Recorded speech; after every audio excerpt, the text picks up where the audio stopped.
Welcome to day 8 of JavaScript question. Today we will be solving function composition. The problem says given an array of functions, return a new function that is the function composition of the array of functions.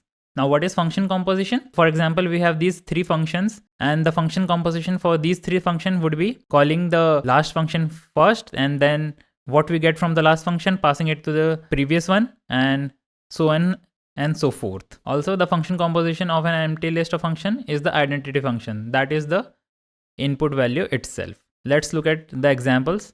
So we have input function array, this, and x equals 4. Now, first we call the last function, that is 2 times x, by passing it as 4, so we get 8. Now we pass 8 to the second last function and we get 8 multiplied by 8, so that is 64.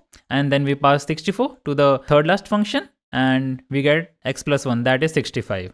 So let's get started. Let's create a variable to store the value. Now we need to loop over all the functions in the array and we need to start from the last function because we need to call the last function first. Now we need to call each of the function by passing the value. And the value we get from the function, we need to store it again into the value. And in the end, we need to return this value.